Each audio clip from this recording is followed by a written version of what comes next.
नवरंगपुर डाबुगारे आज धूमधाम रे पारंपरिक दुलार देई पूजा पालन करा।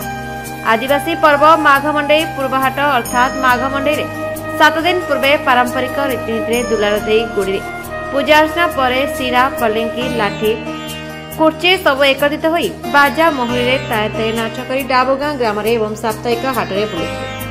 आज आगामी माघ मंडई पर्यंत डाबुगां अंचल चलचंचल।